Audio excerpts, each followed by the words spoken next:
Second preseason game for Cam Ward. The Titans taking on the Falcons. We're going to start. Their arm talent that's on display, but you know that he's going to need help. Good example. This is a tremendous throw. This would be so. If you do that, you stay in more manageable third downs, and then by doing that, you stay on the field more, sustain drives, and ultimately score points. So I think there's room for growth. He looks comfortable, and certainly the physical talent you can tell is possessed by Cam Ward. So for the other side, at least Atlanta's side of the equation, Michael Penix Jr. not brand new to the organization, but we've also not seen him take a preseason snap yet, at least in the game. What are your expectations for him in the Falcons this season? Yeah, listen, the Falcons aren't playing in a tough division, when you look at the NFC South, and it's a division that I think is open. So, a lot of people I think are predicting maybe they're on the, flirting with a double-digit win season. And I think some of that is because Penix played a little bit last year, but remember, it's just 3. He hasn't played in the preseason. He's still a young player that's going to need to develop. So, look, I think that if they can get it going and he can play well based on the talent around him in Atlanta, yeah, then maybe they can beat one of those teams that's at 9-10 wins, but they're going to need him to play well. I think he will, but I also think there will be some growing pains throughout the season, so the supporting cast is going to have to rise to the occasion. Look, say what you want about the NFC South. I personally enjoy the drama of anyone can win it. It makes it fun come later on in the season. Tim, cannot wait to see the Chiefs and Seahawks. We saw plenty of Patrick Mahomes in the first outing, one pass that is. But he was chilling. Early first quarter, the third one, Jalen Milroe under center and Sam Darnold in the backfield. Milroe gets the sneak to pick up the first down. Later in the drive, 2nd and 1, Darnold handing off to a more standard running back. Zach Sharpe to the crib. Michigan brought her, puts the Seahawks up 7-0, second quarter now. Chiefs trailing 14-0. Jalen Royals returning the kickoff. But how about the Seahawks kicker squaring up, getting the shoestring?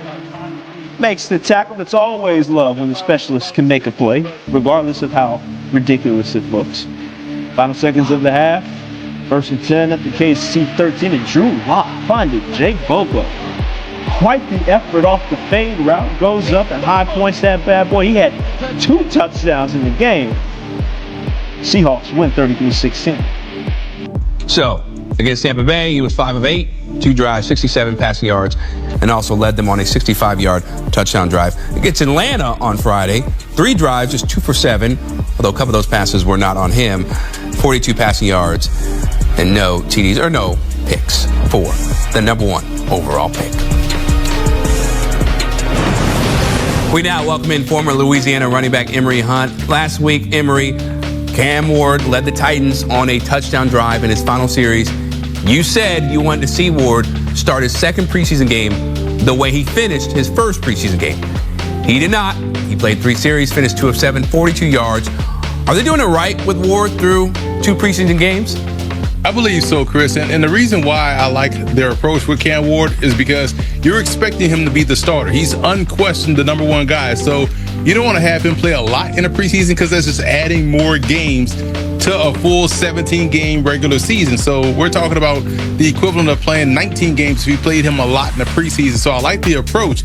And these numbers have a little bit of context, man, because he threw 2 dots down the field, deep down the field. Van Jefferson dropped one of them. That would have been a huge play to help extend the drive and keep them on the field. Then one he threw out of bounds, but it was right in the bucket in the corner by the pylon. So I think he's doing a really good job. What I love about what I saw tonight was how assertive he was in his decision making and how he was just trying to find little spots, little corners to fit the football in. And the receivers weren't ready for that type of play.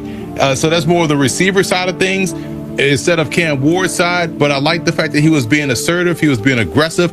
He was making some tight window throws. And we saw the arm, we saw the accuracy, and we saw the toughness of Cam Ward tonight. Yeah, it was everything that we saw at Miami, right? Washington State, all the way going back to where you watched him. So Cam Ward, yeah, he's going to be just fine in my opinion. Now, let's put a bow on this game, Emory. It is the preseason, so there are a lot of guys getting an opportunity on both sides of the ball.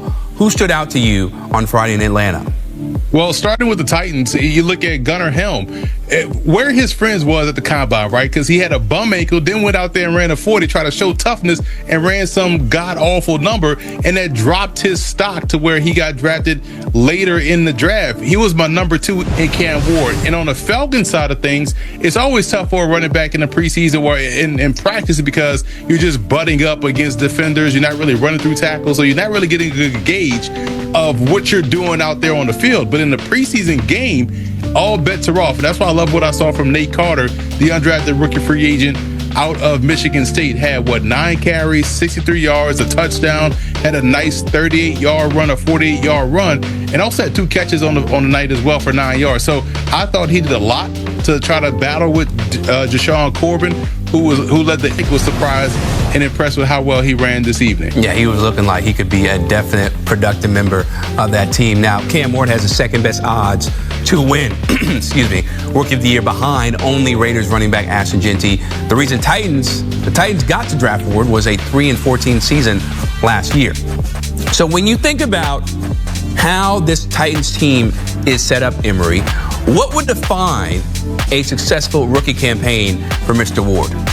More touchdowns than picks. That's easy, right? But definitely having this team going, he is the starting quarterback, and he will have those wild plays, those moments that we saw from him at Incarnate Word, Washington State, Miami. And I do like the fact that the receivers that he has in tow, the Calvin Ridley's, Gunnar Helm tonight is going to be a guy.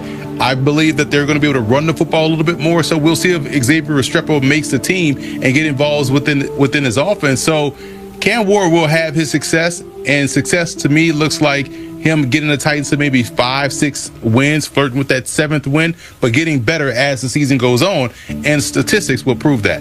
Punched in a score for the Seahawks, 45 rushing yards for that young man. And with that, we bring in former Louisiana running back Emory Hunt. And Emory, Sam Darnold making his debut as a Seahawks starter in preseason. He looks solid to me, 4 for 4 on that drive that ended in a touchdown. What did you make of his performance? I loved it because there was a lot of movement left, a lot of movement right, coming off the run game, getting the ball out of his hands quickly. Kind of exactly what you want to see a starter do in a preseason game. Just operate the offense well, move the offense down the field, get points, get back on the sideline, get the baseball cap on, and call it a night. So he was efficient. He looked a lot like what he looked like last year in Minnesota, which is a great sign for Seattle. And thanks in part to a fantastic offensive line, how they were just blowing Kansas City off the ball made his life a hell of a lot easier. And it also made one of his other teammates' life easier. We're talking about Zach Charbonnet. He's punched in that touchdown against Kansas City in that first drive. And when you think about the injury issues that Kenneth Walker has dealt with over his years, right? What chances do you give Charbonnet to beat him for that number 1 spot as the running back? It gives him a good chance. And what I like about Charbonnet in comparison to Kenneth Walker has a little bit more burst, obviously, and is able to rip off the long run. But